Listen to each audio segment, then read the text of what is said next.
Bien, estamos muy buenos días, buenas tardes a todos. Estamos esperando los 1 o 2 minutos de rigor para que terminen de ingresar todos. Así que en no más allá de 1 minuto vamos a estar comenzando formalmente este primer webinar para las Américas de este 2021 de Dataxis.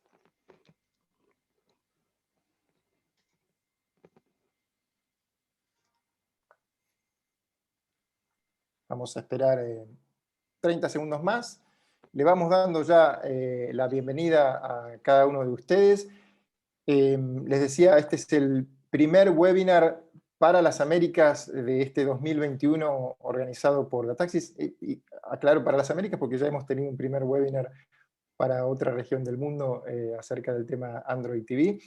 El tema que nos convoca hoy, cómo administrar contenidos de megaeventos deportivos multiplataforma localmente. No me estoy equivocando al decir que localmente estoy utilizando el término que intenta conjugar un negocio y una distribución, en este caso mundial, con un approach de cobertura local. Van a ver durante el desarrollo que de qué manera interesante se está realizando esto, específicamente con contenido de la cobertura de los Juegos Olímpicos. Así que ahora sí, ya estamos dando comienzo formal. Bienvenidos a todos.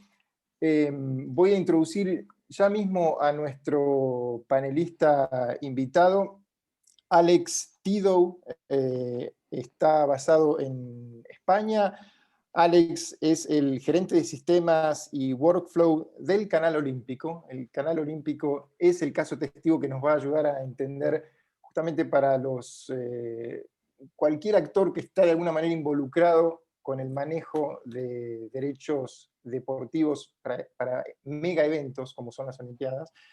Este caso Alex lo va a explicar muy bien, es un caso testigo único y lo voy a dejar a él que explique de qué se trata el Canal Olímpico. Seguramente entre nuestra audiencia hay mucha gente que ya lo conoce. Bueno, pero que ustedes, sí, bienvenido Alex, ante todo. encantado de estar aquí con vosotros. Muchas gracias por la invitación. Mi nombre es Alex Tido, soy manager de Workflows y Sistemas. Y bueno, el Canal Olímpico, por hacer una breve introducción, se estrenó a finales, el último día de los Juegos Olímpicos de Río, en 2016, en agosto. Es una plataforma digital que se puede acceder a través de olympicchannel.com, también a través de aplicaciones en Android y en iOS, también a través de aplicaciones de televisión como Roku, Samsung, Amazon TV, Apple TV. Y bueno, pues es una plataforma que estamos generando contenido los 7 días de la semana, los 365 días del año, que tiene como objetivo conectar con las generaciones más jóvenes y también, bueno, pues crear un sentimiento de anticipación de los juegos entre eventos, así como de también pues, que la gente tenga la oportunidad de revivir esos momentos especiales que suceden durante juegos. Además, tiene otros objetivos, que es colaborar con nuestros partners, en este caso, pues, right holders, y también con las federaciones. Así que cumplimos varios objetivos a través de la plataforma digital. Para aclararlo, es un canal que fue lanzado específicamente por el Comité Olímpico Internacional, ¿verdad? Correcto. Es un canal, por otro lado, Alex, que nace puramente OTT.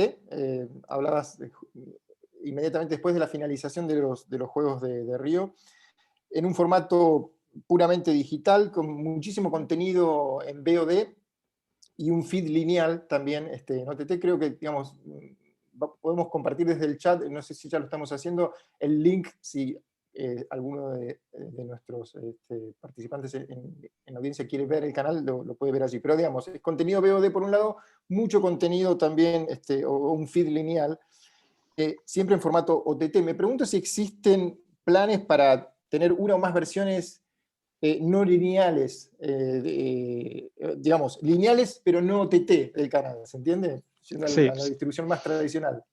sí. A ver, primero, el vínculo que hemos compartido es un vínculo que está público en LinkedIn, en la página del canal, en el que hacemos un resumen de un poco de todo lo que ha estado trabajando el último año. Creo que es un buen ejemplo de todo lo que hacemos. Es un vídeo de 3 minutos, por eso compartimos el link en vez de mostrarlo Bien, durante la llamada. aclaramos, Luego, ese link lo estamos compartiendo desde la sección de chat aquí en la herramienta. luego, respecto a tu pregunta, sí que es cierto que el foco está en la creación de contenido VOD. Tenemos más de 20.000 piezas creadas en los últimos 4 años, pero también como parte de la operación tenemos un canal 24/7 lineal. Bueno, actualmente tenemos de hecho 3. Hemos hecho, digamos, canales especiales, por ejemplo, pues después del confinamiento o durante el confinamiento, que a lo mejor que los eventos deportivos se cancelaron muchos, pues creamos canales para revivir, por ejemplo, los partidos del Dream Team de Estados Unidos y, bueno, podemos crear ese tipo de canales, digamos, temporales. Sí que es cierto que tenemos colaboraciones con nuestros partners, digamos, el más importante seguramente sea con la NBC, que se llama The Home of Team USA, y que, bueno, luego explicaré un poquito más, está detrás de autenticación. Y asimismo tenemos, digamos, colaboraciones con los holders pues, en Canadá, en Nueva Zelanda, en Australia. Tenemos diversas colaboraciones en las que digamos que podemos indicar el contenido o el canal y ellos pueden distribuirlo internamente. Entonces, digamos que sí que hay una operación de colaboración a través de los right holders para crear canales lineales en diferentes países. Bien. ¿En qué casos, Alex, están, digamos, complementando la producción y publicación de material audiovisual de interés más global con material producido y consumido localmente? Y también aprovecho para preguntarte qué desafíos puntuales introducen esas producciones locales desde el punto de vista de la administración del tráfico. Vale, pues ahí voy a compartir pantalla para poner algún ejemplo.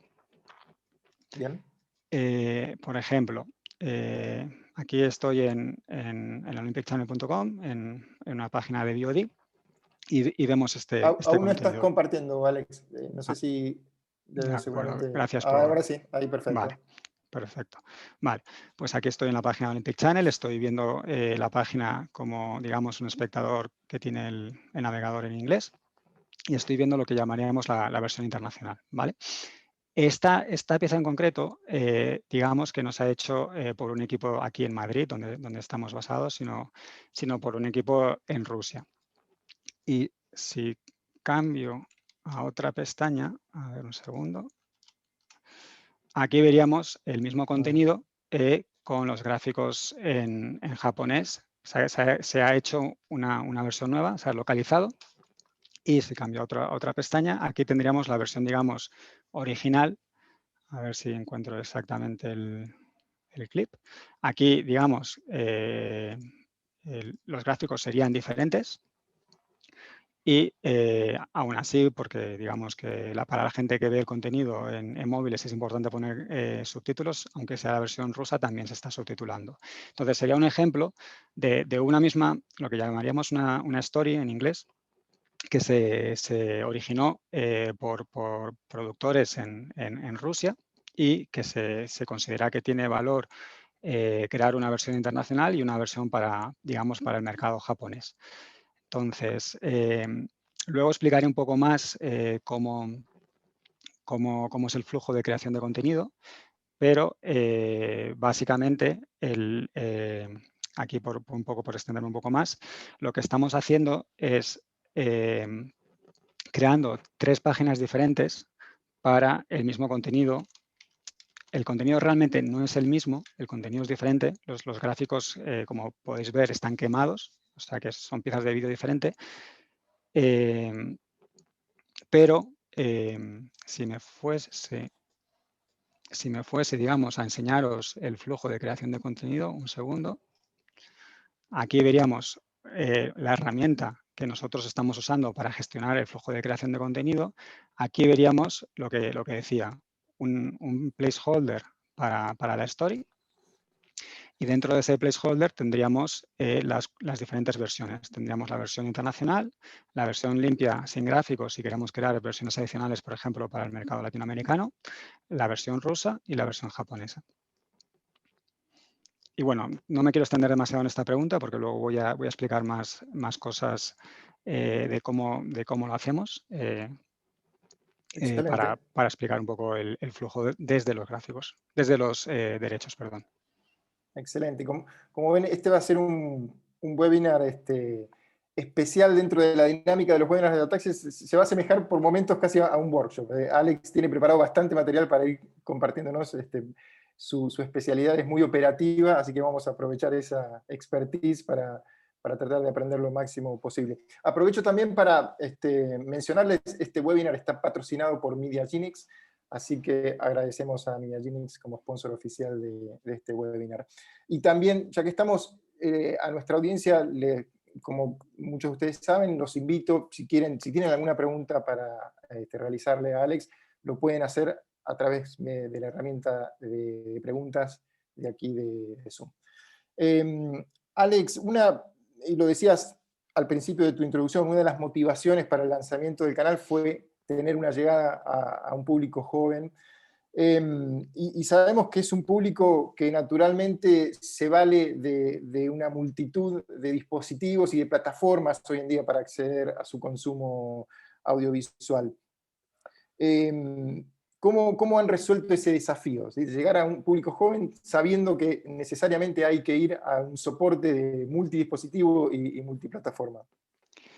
Bueno, pues con mucha planificación en primer lugar y luego pues adaptándonos a las plataformas y adaptándonos a las audiencias. Es cierto que al principio seguramente el foco estaba en intentar que el usuario, digamos, fuese a las plataformas que nosotros gestionamos, pero al fin, digamos que a día de hoy el foco es ir donde los usuarios están. Si están en nuestras plataformas, pues mejor, pero si hay usuarios en Snapchat, pues trabajamos con las plataformas sociales.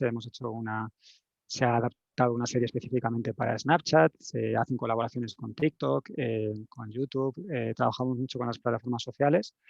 Y entonces, bueno, pues a veces es tan sencillo como sencillamente distribuir el contenido en YouTube tal cual está, y otras veces pues hay que cambiar, digamos, que reversionar el contenido. Hay que cambiar la duración, hay que cambiar el aspect ratio. En ese sentido, si vuelvo a compartir pantalla, un segundo, puedo explicar un poco. Vamos a ver. Un segundo. Vale, aquí. Que tengo dos monitores. Vale. ¿Qué Por estamos viendo aquí? ejemplo, sí, por ejemplo, a ver si esto se termina de... Vale, perfecto.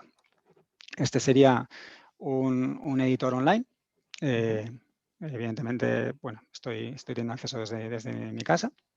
Y aquí veríamos pues esas mismas, ese clic que he enseñado antes, como lo ve el usuario final. Aquí veríamos el trabajo que se ha hecho para añadir los gráficos. Como digo, la pieza se ha producido remotamente por equipos locales, se ha subido una versión ya editada y aquí es donde nosotros tenemos los gráficos.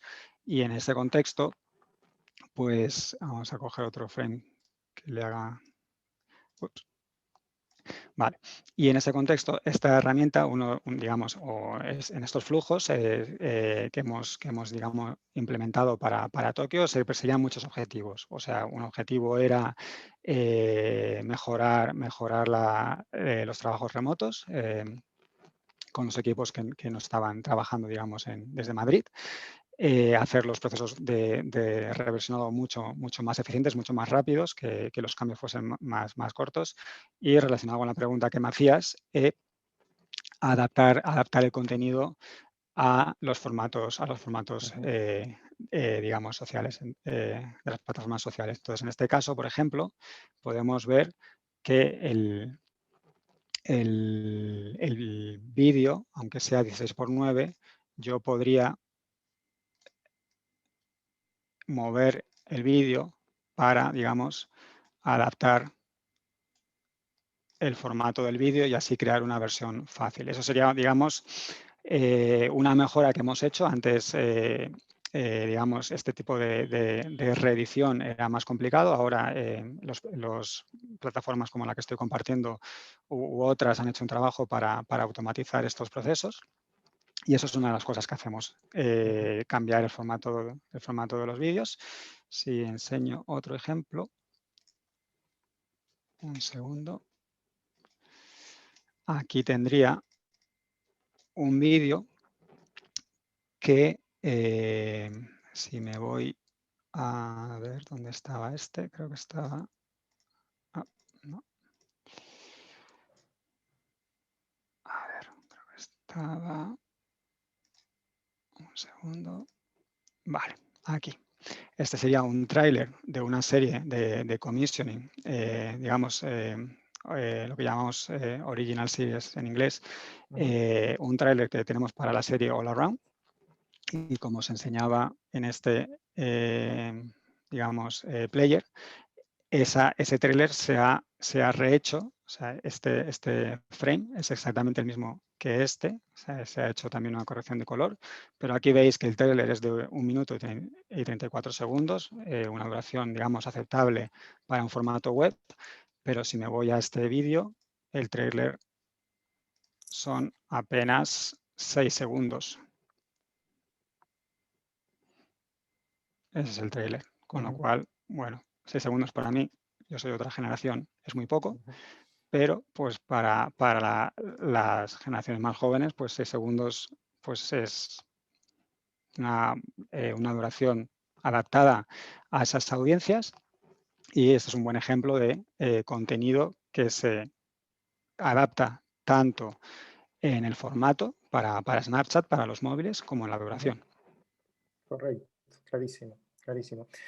Estamos hablando siempre, Alex, de contenido de acceso completamente gratuito, pero me parece que lo interesante es, ustedes están haciendo un esfuerzo por transmitir no solo durante esos largos periodos que se generan entre un Juego Olímpico y el otro, esos 4 años, bueno, digamos 2, si se tienen en cuenta los Juegos Olímpicos de Invierno, también, digamos, tienen todo la cartera, digamos, de eventos del Comité Olímpico Internacional, así que eso también incluye los Juegos de la Juventud, digamos, son muchos eventos.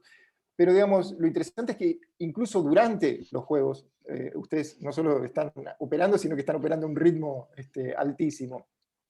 Lo que me pregunto es, ¿cómo se hace teniendo en cuenta que en cada país los derechos de transmisión han sido comercializados de manera distinta a distintos actores, bajo distintos formatos? ¿Cómo se hace en ese caso para compaginar todo este juego de múltiples derechos en cada país durante los juegos? Bien, a ver, digamos que durante juegos, cuando hablamos de juegos hay que especificar eso, juegos de verano y de invierno. Luego están los juegos de la juventud en los que el canal tiene un peso muy, muy importante, pero los juegos del verano y de invierno, digamos que el canal no pretende reemplazar a los right holders. Claro. Los right holders tienen los derechos para los que han adquirido, y nosotros, en todo caso, queremos ayudarles a que ellos saquen el máximo beneficio a esos derechos. Si O bien sea, es en ningún cierto, país se daría una situación que un right holder debiera estar, si se quiere, compitiendo por un mismo material en vivo con lo que están emitiendo ustedes. Eso no sucede. exacto, eso no sucedería nunca. Lo que sí que puede suceder es que hayan algunas regiones en las que, por lo que sea, pues no hay un right holder, y entonces es lo que llamaríamos carve out en inglés, y tenemos de alguna manera derecho de emisión. Entonces, bueno, pues podríamos tener, por ejemplo, en la India, pues 15 minutos. Y dentro de esos 15 minutos podríamos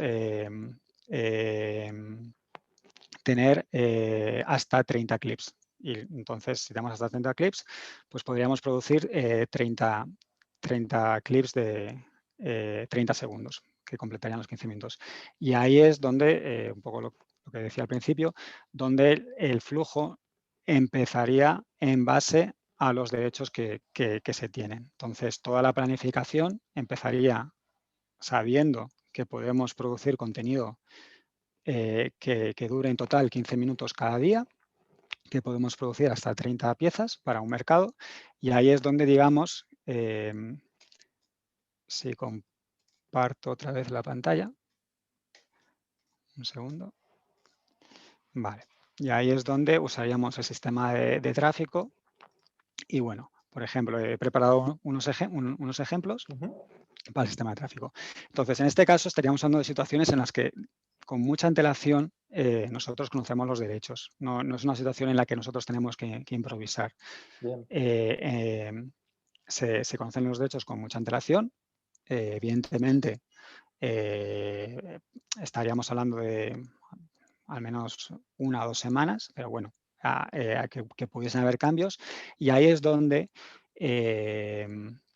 por ejemplo, he cogido este ejemplo que he enseñado antes, el atleta Medvedeva.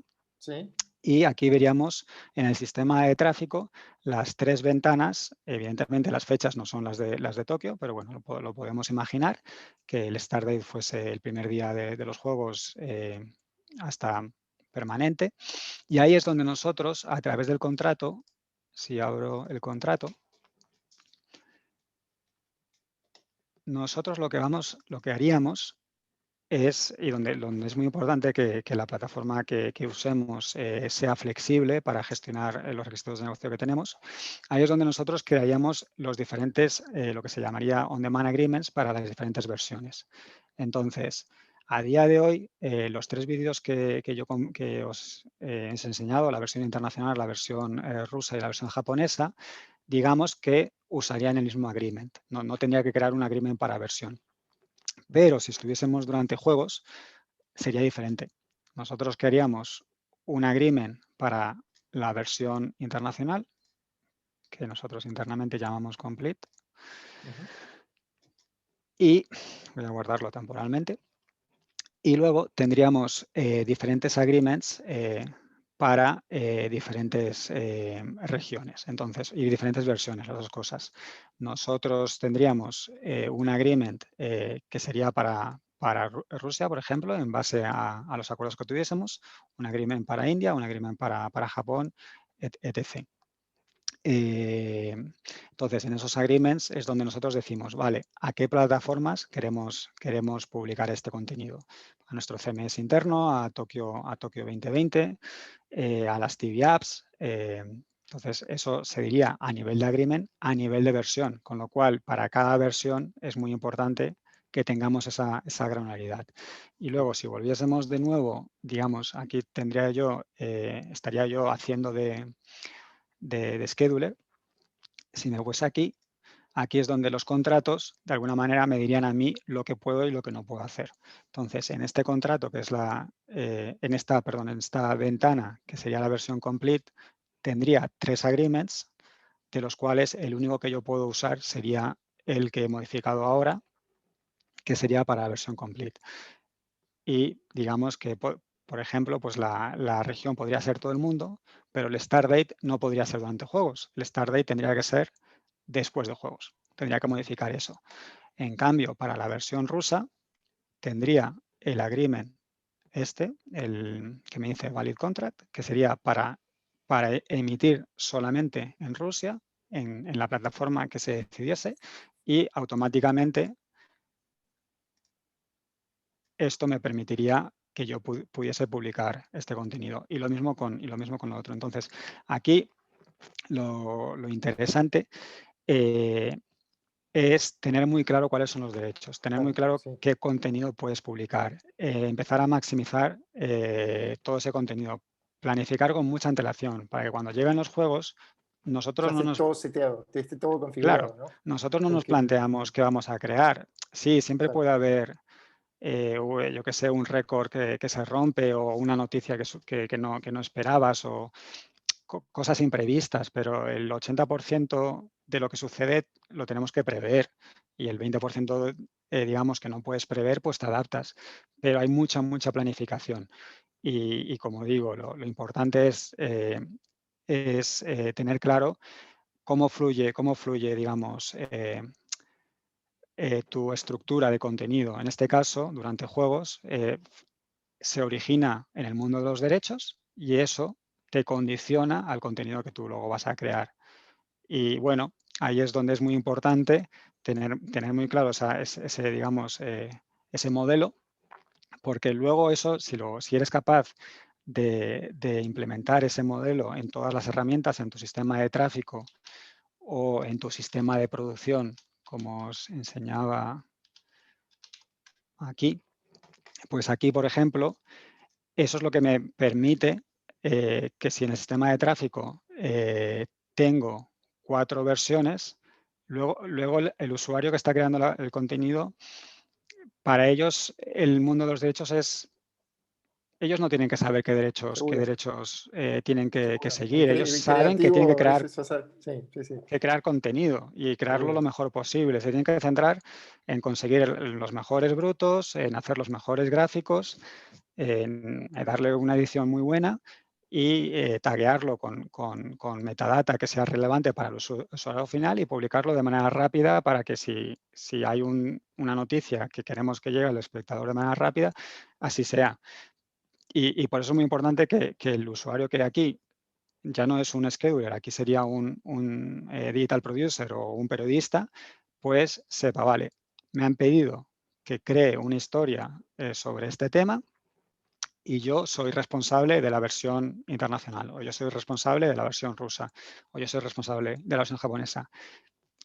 Fuera de juegos, el volumen te permite no tener que estandarizar esos procesos. Pero durante juegos el volumen que vamos a tener va a ser muy, muy grande y entonces nosotros, digamos, es lo que digo, hay mucha, mucha planificación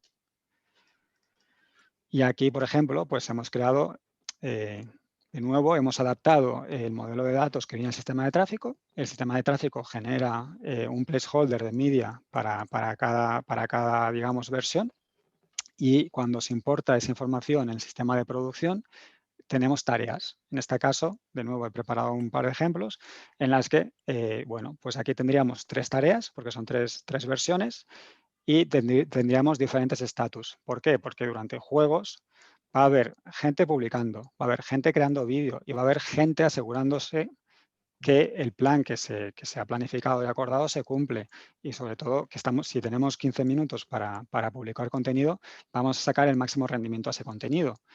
¿Y cómo se hace eso? Con un gestor de tareas. Entonces, en este caso, por ejemplo, si hay una persona, un coordinador del equipo de esta historia, pues aquí vemos que, a ver si lo puedo hacer un poco más grande, que aquí tendríamos esta que se ha aprobado, o sea que ya, digamos, ha pasado a la siguiente tarea. Aquí veríamos que, que está en progreso y aquí tendríamos una que se ha terminado. Y tendríamos prioridades para que los usuarios cuando llegan dicen, a ver, ¿qué tengo que crear hoy? Pues tengo que crear estas tareas. Un coordinador me las ha asignado y las ordeno por prioridad.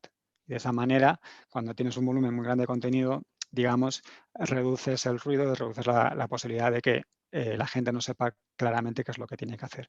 De la misma manera que tenemos una tarea de creación de media, que sería a ver, un segundo.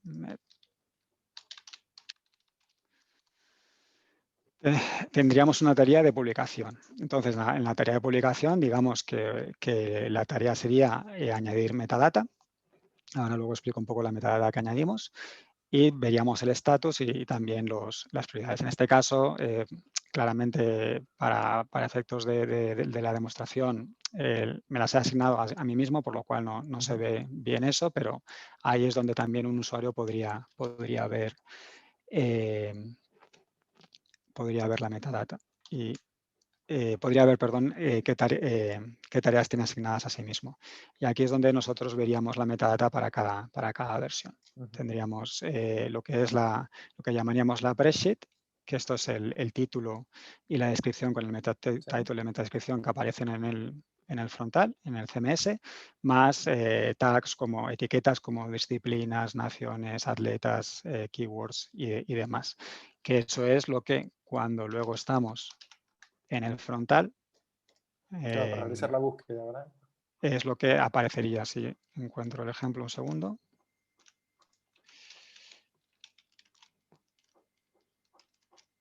Vale, pues aquí, voy a buscar el inglés.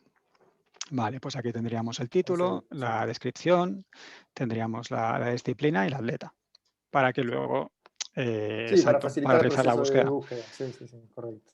Fundamental.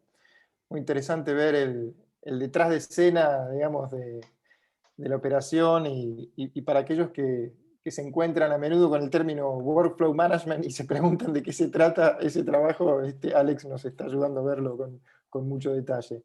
Eh, Alex, ¿en qué casos es necesario aplicar un protocolo de autenticación para el acceso al contenido y cómo manejan ese proceso?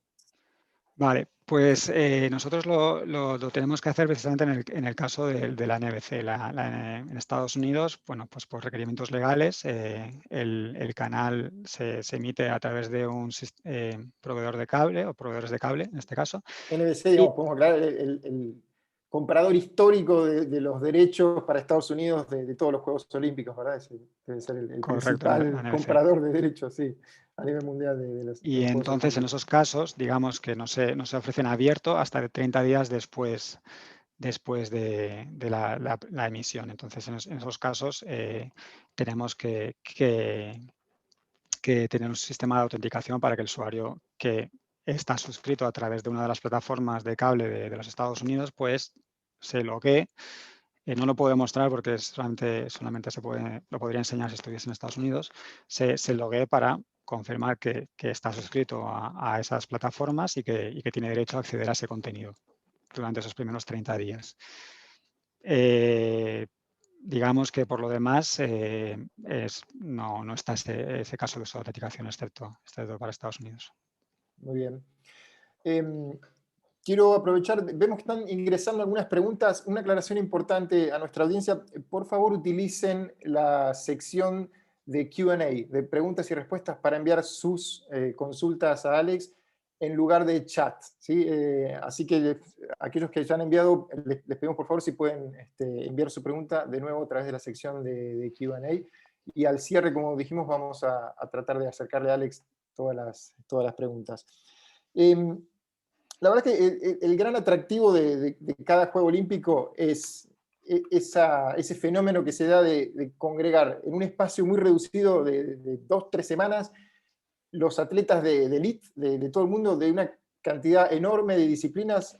Tenemos decenas de disciplinas, cientos de los mejores atletas en cada una de las disciplinas de todo el mundo, y la audiencia en cada país, al mismo tiempo no queriendo perderse en esa mega producción de contenidos, lo que sucede con sus atletas locales, o los fanáticos de una determinada disciplina, lo que sucede con las competiciones en esas disciplinas, ¿verdad? ¿Cómo han resuelto operacionalmente todo ese proceso de publicación, justamente para asegurar que el contenido que se quiere consumir es el que llega finalmente durante los Juegos? Pues como decía anteriormente, con mucha planificación. La planificación, evidentemente yo me estoy centrando mucho en la parte de los flujos, digamos que podríamos llamar técnicos, pero hay mucha planificación también en la parte meramente editorial. Hay una preselección de atletas, lo que llamaríamos en inglés de ones to watch, que bueno, pues no, evidentemente no se puede crear contenido para los miles de atletas que participan. Y bueno, pues hay unos atletas que se considera pues, que son los más probables para ganar medallas, o son atletas que a lo mejor por su relevancia a nivel internacional, por otros motivos que no sean por medallas, pues se decide seguir, o porque su historia en concreto consideramos o considera editorial que, digamos que añade valor o relevancia a los valores olímpicos. Por ejemplo, pues podemos pensar en atletas de países a lo mejor pues en donde una determinada disciplina pues a lo mejor no tiene el apoyo o el seguimiento que a lo mejor en otros países, pero que consideramos que se considera que es relevante darles un altavoz a esos atletas. Entonces, hay mucha planificación y luego hay muchas eficiencias. Como he enseñado, las herramientas, algunas herramientas sí que es cierto que las tenemos desde el inicio del canal, como sistema de tráfico, pero luego hay otras herramientas, digamos, que se han implementado pensando para Tokio. Ha habido mucha conversación. Puedo enseñar también otro. Hay mucha reflexión, hay muchos workshops con editorial. Y bueno, pues si comparto otra vez la pantalla, un segundo. Vale, pues digamos que este sería a nivel de conceptual el proceso que teníamos de localización antes de tener las herramientas que he enseñado, en las que bueno, pues había una fase de planificación, estaba la fase en la que se mete en el sistema de tráfico. A ver si puedo hacerlo un poco más grande. Y luego estarían los procesos típicos, ingesta de archivos nuevos o digamos, o de la librería. Y luego estaría la edición y la entrega por espera. Y luego pues habría internamente quality control, la aprobación, el archivado, el tagueado, la transcodificación y la publicación. ¿Vale? Digamos que eso sería el flujo que teníamos antes, que no era muy eficiente. Era todo, digamos, a través de file delivery en inglés, perdón me resulta a veces más fácil decir algunas palabras en inglés. A veces no queda otra.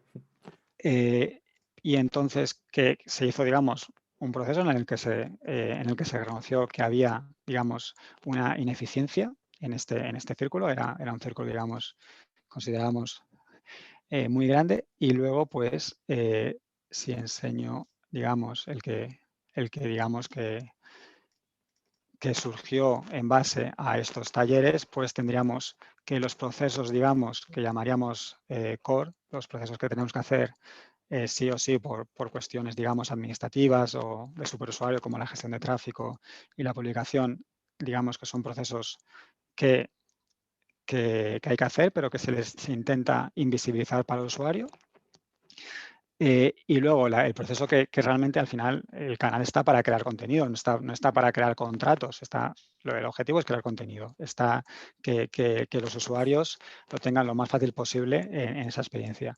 Pues se crea un flujo muy, muy grande, que es un poco el que os he enseñado, en el que habría un calendario, habría una gestión de tareas, el usuario tiene acceso a un archivo online para hacer búsquedas de clips pasados. Estaría el proceso de restauración y de ingesta, de edición online.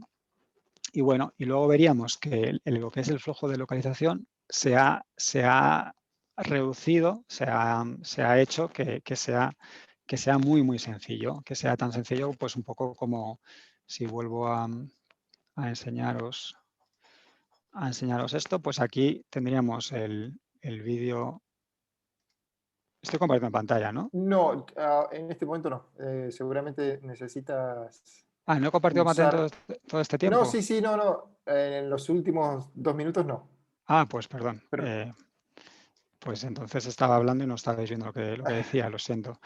Vale, bueno, pues rápidamente, porque ya lo he dicho. Este sería el diagrama que identificamos que teníamos antes de los últimos procesos, en el que vemos que el proceso de publicación, de creación de contenido remoto es bastante ineficiente. Y esta sería, digamos, a nivel conceptual estamos hablando, sí. evidentemente, sería el nuevo flujo en el que, digamos, que al creador de contenido le escondemos todas las partes, digamos, de superusuario, le damos un montón de herramientas, estandarizamos precisamente para parte de juegos, con lo que decía el calendario, la gestión de tareas, y luego digamos, este círculo, que es el de localización, se vuelve muy, muy reducido. ¿Y por qué se vuelve reducido? Porque, pues, digamos, que aquí tendríamos la versión internacional. A ver si la encuentro, un segundo.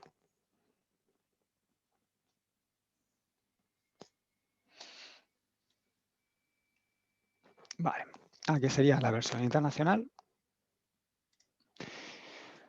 Y crear contenidos es tan sencillo como crear una nueva copia de esa secuencia, irte a la plantilla. Hay mucho trabajo aquí detrás del departamento de gráficos para estandarizar también plantillas. Y pues básicamente el usuario lo único que tiene que hacer es meter el texto y los subtítulos, que también está muy, digamos, es muy eficiente para el usuario hacerlo. Y si hay que hacer otras versiones, pues sería igual, sería crear una nueva versión y publicar.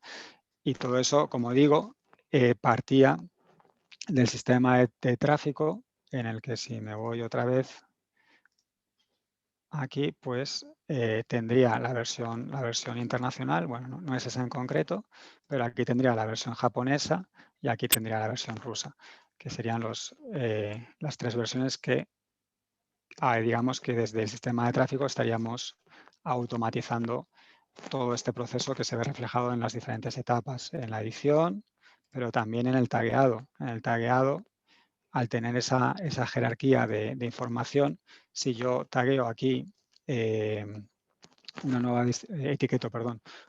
disciplina, eso sería heredado por las tres versiones, con lo cual también hay muchas eficiencias. Como digo, hay mucha planificación. No queda otra. Alex, de nuevo, creo que algunas de las preguntas que llegan están muy relacionadas a lo que estás hablando en este momento, pero simplemente para ordenarnos, vamos a terminar, digamos, con las preguntas que teníamos previstas, pero nos vamos a asegurar de reservarnos 5 o 10 minutos al final para que puedan cada uno recibir su respuesta. En el contexto de esta distribución global con múltiples regiones que también estamos describiendo, me pregunto cómo se hace la gestión del monitoreo de las visualizaciones para cada versión. ¿Cómo es ese proceso de monitoreo? Vale. Ahí la parte importante es identificar lo que llamaríamos el identificador único. En ese caso hay una decisión, digamos, de negocio, porque es una decisión subjetiva. Nosotros, en este caso, gracias a un poco otra vez al modelo de datos, al conocimiento que tenemos del modelo de datos y sistema de tráfico, el sistema de tráfico tiene un identificador único que llamaría Product Code. Ese Product Code, vale, un segundo, eso lo puedo también enseñar para que se vea más claro, porque si no son cosas que para la gente que no está familiarizada es un poco más la mejor complicado. manera de entender es verlo, así que ahí ya estás compartiendo pantalla. Exacto. Ahí estaríamos teniendo este Product Code, ¿vale? Este Product Code es compartido para las 4 versiones. Si yo busco por este Product Code en el sistema de tráfico, a ver, aquí sí. Un segundo, se me ha abierto en la otra pantalla. Entonces, si yo uso, me vienen las 4 versiones. La versión limpia más la internacional, la japonesa y la rusa. En ese caso, digamos que yo tendría un identificador único para que en el CMS, cuando un usuario ve contenido que es de alguna de estas versiones, esas visualizaciones se agregan a una sola historia. Pero ese no es el identificador único, ese sería el identificador único para la story. El identificador único para la versión, que es el nivel que a nosotros nos interesa, pero como digo, podría ser otro, podría ser que fuese otro nivel. Nosotros lo tenemos a este nivel, al nivel de la versión. Entonces, cuando el usuario en el CMS o en las TV Apps o donde sea ve contenido, nosotros vamos a usar ese identificador único para decir, vale, estas son las visitas que nosotros tenemos para esta versión internacional. O si fuese la versión, en este caso rusa, este sería el identificador que utilizamos para esta versión. Entonces, nosotros tenemos un sistema de monitorizado de un departamento de data precisamente para estas cosas, y a través de estos identificadores es como somos capaces de saber exactamente qué contenido el usuario ve y de qué manera lo consume. Para las plataformas sociales sí que es cierto que ahí tenemos que, digamos que no podemos pasar identificador único, entonces ahí, bueno, pues se tiene que hacer de otra manera. Excelente, clarísimo. Em, te hago otra pregunta, digamos, ¿cómo influyen los derechos deportivos en los flujos de creación de contenido? ¿Cómo los determinan en ese sentido? Bueno, es un poco lo que he ido enseñando a través de digamos, las diferentes preguntas. Por hacer un poco de recap, como digo, nosotros nos juntamos con los usuarios de editorial.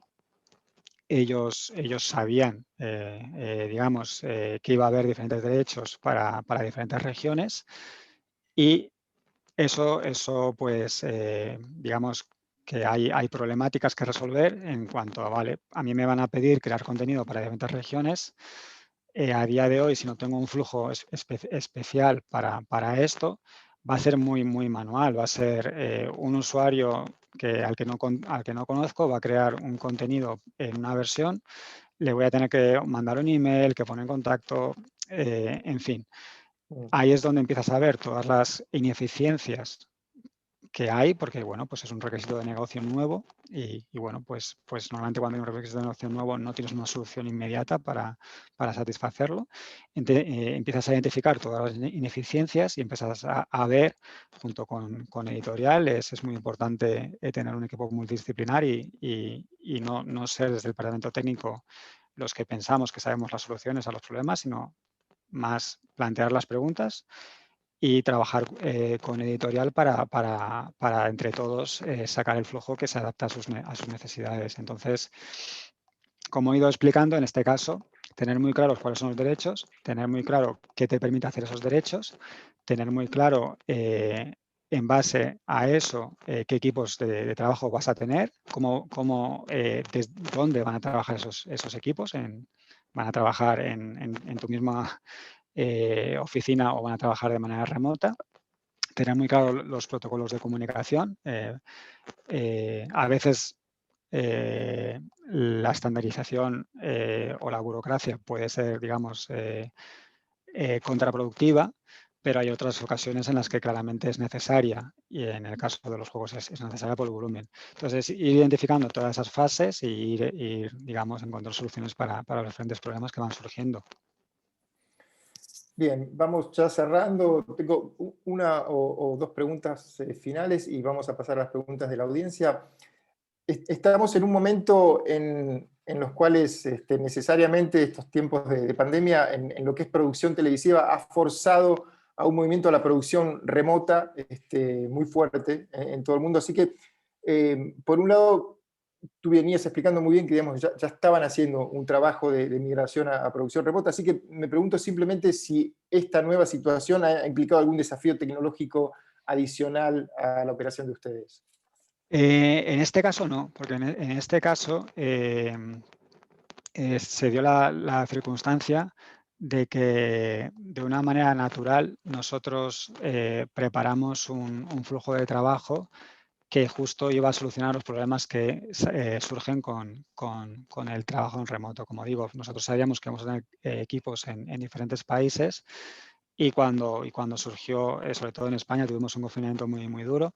Cuando en marzo nos dijeron que teníamos que trabajar desde casa, lo único que hicimos fue aplicar los flujos que habíamos preparado para gente en Japón, en Rusia y en la India y en Latinoamérica y en otras regiones, los aplicamos para nosotros mismos. Entonces, en vez de estar yo en una oficina en Tokio o en Moscú, pues estoy en mi casa en Madrid, pero el flujo es exactamente el mismo, con lo cual, bueno, evidentemente no es de la manera que nos hubiese gustado, pero hubo una cierta satisfacción de comprobar que todo lo que habíamos ideado e implementado para Tokio, pues que desde el primer día funcionaba. Lo único que sí, pues hay que hacer un trabajo muy extenso de formación, que es una tarea que a veces se descuida y, bueno, pues en ese caso nosotros hicimos un trabajo muy, muy grande de formación durante las primeras semanas del confinamiento. Bien, clarísimo. Estamos ya en los 9 minutos finales, así que, digamos, voy a tomar las preguntas que han ido ingresando. Alex, yo te las voy retransmitiendo. Pregunta, a ver si esto es posible. Aaron Rivera dice, ¿podemos ver la interfase en Watson con la aplicación que crea las tareas? ¿Qué metadata se envía de Watson a esta aplicación? Estoy interesado en saber más de cómo se maneja la metadata de versiones como el nombre del media asset, dónde se encuentra el servidor, etcétera. Nos dirás tú, Vale. Alex, A si se ver, puede. déjame encontrar un ejemplo. Vamos a la siguiente pregunta y voy preparando un ejemplo. Bueno, la siguiente es de respuesta más simple. Pregunta Mariano Aragón. ¿El sistema de tráfico que has venido mostrando fue desarrollado internamente por ustedes o es de uno de los proveedores de este tipo de software? Pregunta Mariano Aragón. En este caso, el sistema de tráfico es el de Mediagenix. Es un producto de Mediagenix, es Watson. Y bueno, pues Respondido. Entonces, sí, no es un desarrollo interno, sino hemos hecho customizaciones, pero nada más. Y si quieres, mientras vas terminando de buscar, Sí. digamos, una pregunta también de Germán Jiménez Ríos. Pregunta, hola, me gustaría consultar cómo puedo optimizar los valores por los equipos de trabajo para ser más competitivos. Los valores Ah, por los digo, equipos de trabajo para ser más competitivos. No termino de entender la pregunta. a ver, Germán, si quieres redondear o dar un poco más de detalles sobre la pregunta, ampliar la pregunta, lo respondemos en el último minuto. También pregunta Germán, dice, aparte de esta aplicación, ¿qué otra aplicación de sistema de tráfico puede utilizar? Pregunta Germán. Opciones, digamos. Eso tendría que ser otra persona que responda esa pregunta, porque digamos que yo conozco el sistema de tráfico que yo uso, no puedo hablar por otros sistemas, pero bueno, pues en el mercado hay más sistemas. Hay opciones. Muy bien. Nos queda entonces, digamos, Sí, la pregunta inicial. Estás vale, buscando estoy allí ya preparado el ejemplo. Vale, Bien. aquí de nuevo lo importante es el modelo de datos. En este caso, digamos que he generado un XML desde el sistema de tráfico y he generado un XML con la metadata que yo considero relevante para el sistema de producción. Entonces, aquí veríamos metadata. Evidentemente, cuando mandas un placeholder, no sabes exactamente qué historia, qué noticia vas a publicar. Entonces, tenemos un título, digamos, genérico y luego tenemos todos los IDs. Al final, los IDs, por eso hago mucho hincapié en los IDs, porque sin los IDs las cosas no funcionarían. Tenemos que tener ID para todo. Aquí sería la versión Dirty Master, con una spreadsheet en inglés. Y aquí es donde nosotros lo que hemos hecho ha sido el objeto de media asset que existe en Watson. Hemos creado a través de una transformación en XML lo que llamaríamos la tarea Media Creation.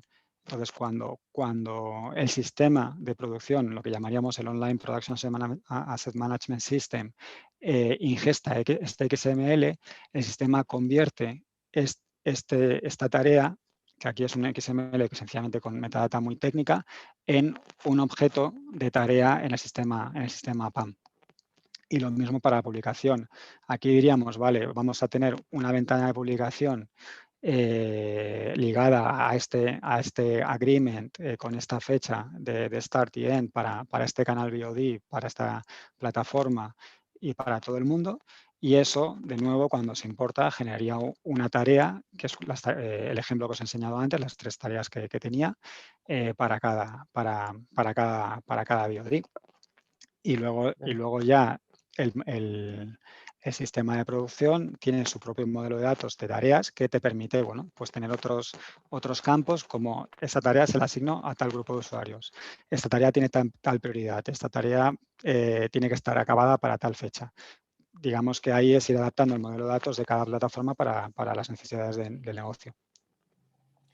Bien, pregunta de cierre de mi lado, Alex. Como decía al principio, has estado involucrado en todo el proceso de creación del canal y en el día a día se te ve directamente también involucrado. Imagino, digamos, por este momento especial del año, donde estamos a meses de unos Juegos Olímpicos, digamos, gran parte de la generación del contenido está volcada a lo que es Tokio. Pero me pregunto, pensando en la próxima edición de los Juegos Olímpicos, ¿qué desafíos operacionales específicos imaginas que van a enfrentar en ese momento? Bueno, yo creo que el trabajo remoto ha llegado para quedarse. O sea, nosotros somos un ejemplo de trabajo en remoto. Yo he ido a la oficina 3 veces por cuestiones personales, no para trabajar. Eso va a ser un cambio muy radical. En la presentación me he centrado mucho en, digamos, en flujos de tráfico, postproducción, publicación, pero también puedo decir que otros departamentos están haciendo lo mismo para temas de grabación y de preparación de estudio, de producción de estudios y demás. Creo que vamos a ver en todos los aspectos que se va a poder hacer cosas remotas que antes no pensábamos o no había voluntad de hacerlo. Eso uno. Y luego en cuanto eso va a generar muchos cambios en la cultura de las empresas y en la cultura también de negocios. Hay evidentemente un cambio de un modelo de infraestructura on-premise a infraestructura en la nube, y conforme eso va sucediendo, eso va a cambiar el modelo de negocio. Vamos a pasar de tener equipos en propiedad a tener servicios en alquiler. Va a haber muchos SaaS, software as a service. Entonces, ¿cuál es el problema del SaaS? El problema del SaaS muchas veces son las implementaciones y las integraciones. Yo creo que va a haber muchos, pues espero que haya muchos avances en cuanto a simplificar la adopción de sistemas y de flujos, porque como cliente, lo que me dificulta muchas veces hacer mejoras es el esfuerzo que una nueva herramienta conlleva, tanto para la especificación, la implementación y luego la adopción de los usuarios. Son 3 fases que llevan mucho tiempo, son muy costosas, y yo creo que ahí hay mucho digamos, espacio para la mejora. Creo que los tiempos se tienen que acortar mucho. Y también los vendors tienen que desarrollar mucho más rápido. Serían cuatro áreas que yo veo que por una cuestión de negocio, las empresas que se adapten van a triunfar y las que no, pues van a fracasar. Clarísimo, súper interesante. Ahora sí, hemos llegado al final. Quiero agradecer, bueno, en primer término, muy especialmente a Alex, a toda nuestra audiencia. Quiero agradecer muy especialmente al patrocinador oficial de este webinar, MediaGenix. Y quiero finalmente invitarlos. Durante este año vamos a tener solamente para América Latina 3 eventos virtuales, así que va a ser, estamos hablando ya de los eventos de larga duración, ¿no? Más allá de estos webinars que vamos a ir mechando durante todo el año. Dentro de esos 3 eventos vamos a tener una nueva edición de nuestro Sport TV Series Latinoamérica, que va a ser el 4 y 5 de mayo, así que aprovechamos ya para invitarlos al Sport TV Series y obviamente al resto de los otros 2 eventos virtuales que vamos a estar haciendo en América Latina. Muchas gracias a todos, gracias Alex, y nos encontramos en la próxima. Encantado. Hasta luego. Adiós.